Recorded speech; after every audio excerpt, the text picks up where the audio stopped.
Ultra pro max plus plus आप जितना मर्जी लगाना चाहे लगा सकते हैं, मगर उतना कम है। इस ट्रिक को कहते हैं PPF, that is present past future technique. Second round में क्यू कार्ड में बहुत से बच्चों के पास टाइम खत्म हो जाता है, वो 2 मिनट तक नहीं बोल पाते हैं। So hey guys, once again welcome back to my YouTube channel. This is the boy Rohan Rajput. आ गए आज हम एक और नए व्लॉग में। और गाइस आज का व्लॉग बहुत ज़्यादा इंटरेस्टिंग होने वाला है एंड इंपॉर्टेंट भी, बिकॉज मैं बताने वाला हूँ ऐसी 4 से 5 important tips and tricks for IELTS exam, और आप कैसे IELTS एग्जाम में 7 बैंड 7.5 8 बैंड्स तक टच कर सकते हैं ईजिली। और हालांकि अभी रिक्वायरमेंट्स कम हो गई हैं, लाइक ओवरऑल आपको 6 बैंड्स चाहिए और किसी भी मॉड्यूल में 5.5 से नीचे नहीं होना चाहिए। बट मैं फिर भी आपको ऐसी टिप्स एंड ट्रिक्स देने वाला हूँ जिसके साथ बहुत ही आसान हो जाएंगे IELTS में बैंड्स लाने आप लोगों के लिए। और ये कोई क्लिकबेट वीडियो नहीं है और ज़्यादा लंबी भी वीडियो नहीं होगी। So make sure to watch the complete video and if you are liking it then make sure that you hit the like button, subscribe button on the channel. और yes guys, अगर आपने मेरी पुरानी videos नहीं देखी हैं, जैसे कि मैंने वीडियो बनाई थी how to buy a car in Canada और कौन सी कार बेस्ट है, यूज कार, ओल्ड कार और अ न्यू कार, सो आप ज़रूर जाके वो वीडियो देखिए। मैं लिंक डाल दूंगा डिस्क्रिप्शन बॉक्स में। जो अभी नए स्टूडेंट्स आए हैं उनके लिए वो काफ़ी यूजफुल हो सकती है वो वीडियो। एंड ऑल्सो मैंने काफ़ी सारी अदर वीडियोज़ डाली है और मैंने एक नया इनिशिएटिव चालू किया है 30 डेज 30 मिनी व्लॉग्स, और उसमें आप मेरी ज़िंदगी से जुड़ सकते हैं। और अगर आपको पसंद आता है तो आप लाइक और सब्सक्राइब भी कर सकते हैं चैनल। और काफ़ी बढ़िया इनिशिएटिव है। मैं आपको दिखाऊंगा कि मैं पूरे दिन में क्या करता हूँ, कहाँ जाता हूँ और क्या मेरी जिंदगी में अभी चल रहा है। So yes guys, let's get started with today's video. So guys, first of all मैं एक चीज क्लियर कर दूं, कॉज हम सभी इंडिया में हैं और हमारी फर्स्ट लैंग्वेज इंग्लिश नहीं है, तो हम स्टार्टिंग से बचपन से मेहनत करते हैं इंग्लिश बोलने की। बट आप सब जानते हैं स्कूल में कैसा एटमॉस्फेयर होता है। और हालांकि मैं इंग्लिश मीडियम स्कूल से पढ़ा हूँ, काफी रिस्पेक्टेड स्कूल है, बट फिर भी हम स्कूल में इंग्लिश नहीं बोलते थे और इंग्लिश को इतनी प्रायोरिटी भी नहीं दी जाती है। मेरे खुद के फेवरेट सब्जेक्ट्स मैथ्स और साइंस थे और इंग्लिश मैं एग्जाम टाइम पे पढ़ता था सिर्फ, क्योंकि कभी जरूरत ही नहीं समझी। बट हाँ, जब IELTS एग्जाम का पेपर आया और दिमाग में आया तो मैंने इंग्लिश को सीरियसली लिया और मैंने पढ़ना स्टार्ट किया। सो यस गाइस, अगर हम बात करें IELTS के मॉड्यूल्स के बारे में तो स्टार्ट करते हैं सबसे डिफिकल्ट पार्ट जो बच्चों को लगता है, जो कि है स्पीकिंग मॉड्यूल। और स्पीकिंग मॉड्यूल गाइस बच्चों को काफी डिफिकल्ट लगता है, कॉज होता क्या है कि हमें इंग्लिश बोलने की आदत है नहीं और हेजिटेशन होती है। इस वजह से फ्लुएंसी बिगड़ जाती है, वोकैबुलरी इतनी अच्छी है नहीं और 20 दिन में आप हद मार के भी काफी अच्छी वोकैबुलरी नहीं कर सकते। सो फर्स्ट चीज जो मैं यूज करता था अपने टाइम पे वो ये है कि मैं मिरर में देख के बोलने की प्रैक्टिस करता था और मैं खुद को एक क्यू कार्ड पे टॉपिक दे देता था और मैं मिरर में बोलने की कोशिश करता था। सो इस चीज ने काफी मेरा कॉन्फिडेंस बिल्डअप करने में हेल्प किया। और यस गाइस, अगर हम बात करें दूसरी टेक्निक के बारे में, सो वो आ जाती है फोन रिकॉर्डिंग। सो आप जब भी क्यू कार्ड करते हैं या फर्स्ट राउंड करते हैं किसी के साथ भी प्रैक्टिस, तो आप अपनी रिकॉर्डिंग करिए, अपनी वॉइस की रिकॉर्डिंग करिए और आप चेक करिए उसके बाद में कि आप कहाँ कहाँ पर मिस्टेक कर रहे हैं, आप क्या चीज़ गलत बोल रहे हैं। कॉज क्या होता है कि आप ज़्यादा हाई वोकैबुलरी यूज़ करने चाहेंगे तो आप सिंपल ग्रामर में भी मिस्टेक कर देंगे, और सिंपल ग्रामर में अगर आप मिस्टेक करेंगे तो श्योर है कि आप ज़्यादा मार्क्स कटवाएंगे। एंड थर्ड पॉइंट की बात करें तो कोई फ्रेंड है, आपका ब्रदर एंड सिस्टर है, उसको आप क्वेश्चंस दे दीजिए क्यू कार्ड के और उनके साथ इंटरव्यू की प्रैक्टिस करिए और क्यू कार्ड राउंड करिए, बिकॉज बहुत इंपॉर्टेंट है एग्जाम से पहले। और दोस्तों एक चीज़ अगर मैं आपको सीधी सीधी बताऊं तो होता क्या है कि हम हाई वोकैबुलरी यूज करने के चक्कर में ग्रामेटिकल मिस्टेक्स कर देते हैं, बोल नहीं पाते ढंग से, प्रोनाउंसिएशन गलत हो जाती है क्योंकि आप यूज ही ऐसी वोकैबुलरी कर रहे हैं जो कि आपने आज तक सुनी ही नहीं है या फिर आपने सिर्फ रट्टा मार के पेल दिए कहीं पर भी। तो हमें वो पेलने वाला काम नहीं करना, बिकॉज यहाँ पर हमें नंबर खींचने हैं और एग्जाम की कॉस्ट आप सब जानते हैं 14-15 हज़ार है, तो कोई मजाक वाली बात तो है ही नहीं। तो करना क्या है कि इतनी हाई वोकैबुलरी अगर आप नहीं यूज कर सकते या फिर आपको नहीं पता, कोई चक्कर वाली बात नहीं है, कोई टेंशन नहीं है। आपको फ्लुएंसी और ग्रामेटिकल एरर्स नहीं करने हैं। सो की पॉइंट्स आपको पता लग गए हैं। Be natural, be fluent, don't take much gaps, don't repeat the words, no matter if you don't use high vocabulary, but the matter is you don't have to make a grammatical error.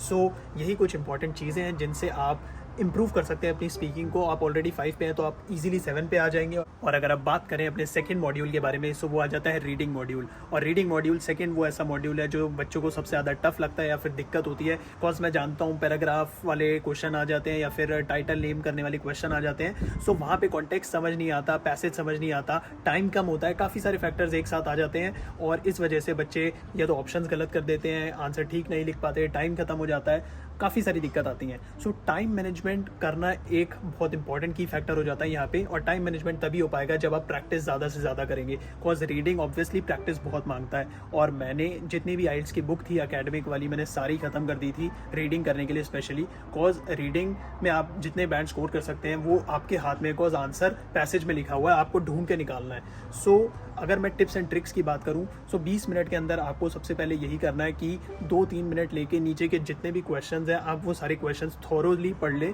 और उसके अंदर से की point mark करें। ये नहीं कि आप एंड, व्हाट और दिस वगैरह पे ध्यान लगा रहे हैं, प्रेपोजिशंस वगैरह छोड़ दें और जो मेन वो क्वेश्चन कहना चाह रहा है उसको मेमोराइज कर लें, ध्यान रख लें।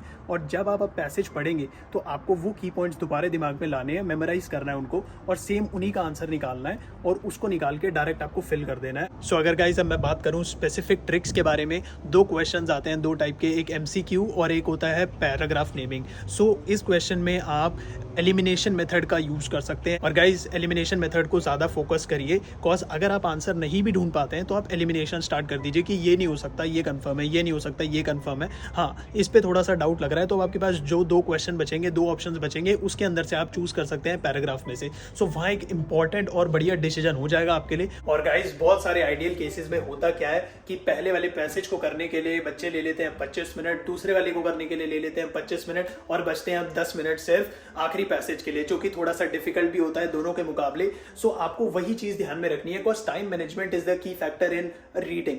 सो आप जितनी ज्यादा प्रैक्टिस करेंगे उतनी आप अपनी स्पीड बढ़ा पाएंगे रीडिंग की। और गाइस अब बात करते हैं अपने तीसरे मॉड्यूल के बारे में, जो कि है लिसनिंग मॉड्यूल। और लिसनिंग मॉड्यूल के अंदर मेन की फैक्टर यही है कि आप इंग्लिश ऑडियो बुक्स हो गई या फिर इंग्लिश मूवीज़ हो गई, आप देखना इस टाइम तक स्टार्ट कर दीजिए। और आप जितनी ज़्यादा इंग्लिश सुनते हैं, बाहर के एक्सेंट की, फॉरेन एक्सेंट की, ब्रिटिश हो गया फिर अमेरिकन हो गया, काफ़ी हेल्प करेगा आपको वो। आप उनकी प्रोनाउंसिएशन समझ पाएंगे, कॉज इसमें प्रोनाउंसिएशन समझना भी एक फैक्टर हो जाता है, कॉज हम हैबिचुअल नहीं है उस चीज़ के और इसलिए हम गलती कर बैठते हैं। बट ओवरऑल लिसनिंग ईजी होता है अगर आप प्रैक्टिस करें, नॉर्मल आप ऑडियो सुने और आप इजीली उसको निकाल सकते हैं, क्वेश्चन ज़्यादा टफ नहीं होते हैं। और गाइस अब बात करते हैं चौथे मॉड्यूल के बारे में, जो कि है राइटिंग मॉड्यूल। और राइटिंग मॉड्यूल कुछ लोगों के लिए इजी है, कुछ लोगों के लिए टफ है। जो सेंटेंसेस फॉर्मेशन नहीं कर पाते हैं इजीली, टेंसेस में प्ले नहीं कर पाते हैं, उन लोगों के लिए टफ हो जाता है। बट गाइस हमें होप लूज नहीं करनी, अब practice makes a man perfect. So वही हमें करना है। आपको फर्स्ट जो सेक्शन आता है पाई चार्ट ग्राफ्स वाला, उसके अंदर आपको नॉलेज रखनी है थोड़ी सी कि पाई चार्ट कैसे फंक्शन करता है, आप सेंटेंसेस कैसे बना सकते हैं। और उसमें मैथमेटिकल नंबर ज्यादा यूज होते हैं, like is greater than, is more than, less then.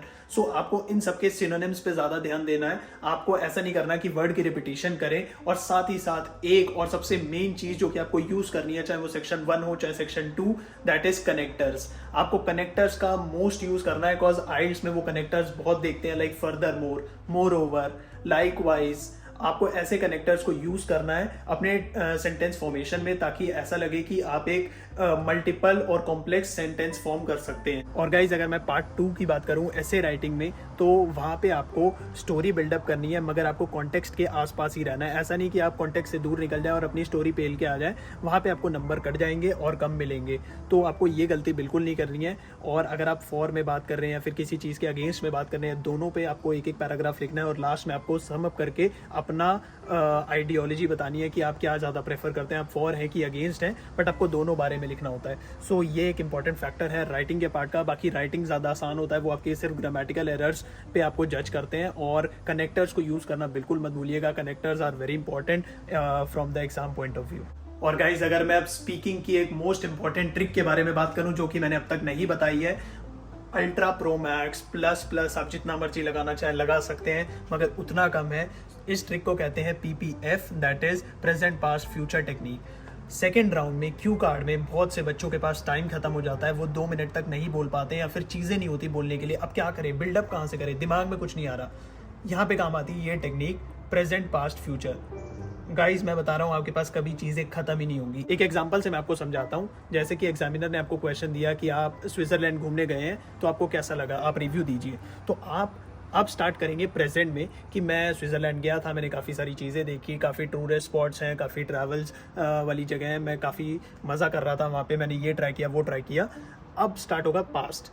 और जब मैं लास्ट टाइम स्विट्जरलैंड गया था तो मैंने वहाँ पे ये सब चीज़ें नहीं देखी थी। मैं अपने ब्रदर के साथ गया था, फैमिली गई थी तो मज़ा भी आया था, लेकिन हमने दूसरे टाइप की चीज़ें करी थी फैमिली वाली। अब मैं अकेला दोस्तों के साथ गया हूँ तो अब अलग मज़ा आया है। और फ्यूचर में भी मैं प्लान कर रहा हूँ स्विट्जरलैंड जाने का और उसके आसपास की कंट्रीज़ घूमने का। और आप देख सकते हैं मैं ऑलरेडी काफ़ी सारे आइडियाज़ आपको दे चुका हूँ जो 2 मिनट से ज़्यादा पे बिल्डअप हो जाएंगे। और ये एक इंपॉर्टेंट टेक्निक है जो काफ़ी लोग यूज़ नहीं करते या फिर किसी को पता नहीं होता, बट अगर आपको पता है तो आप ईजिली 2.5 3 मिनट 4 मिनट आराम से बोल सकते हैं इस ट्रिक को यूज करके। सो गाइज, आज से लगभग 4-5 साल पहले मैंने अपना आइल्स एग्जाम दिया था। मेरे स्पीकिंग में अराउंड आए थे कुछ 7.5 बैंड, और मैंने स्पीकिंग में PPF टेक्निक ही यूज करी थी। 4 मिनट तक लगातार बोलते रहा था। उसके बाद एग्जामिनर ने बोला बस भाई अब तू चुप कर, मुझे भी सुन, और काफी बढ़िया बोल रहा है तू। और बहुत ही अच्छा एक्सपीरियंस रहा था मेरा। बिल्कुल ऐसा लग रहा था जैसे मैं एक कॉन्वर्सेशन कर रहा हूँ, नेचुरल था मैं बिल्कुल अपनी बातों में। सो गाइज, यही थी आज की वीडियो एंड आई होप आपको वीडियो इन्फॉर्मेटिव लगी। और अगर आपको वीडियो अच्छी लगी है तो आप नीचे लाइक कर सकते हैं, सब्सक्राइब कर लीजिए चैनल को।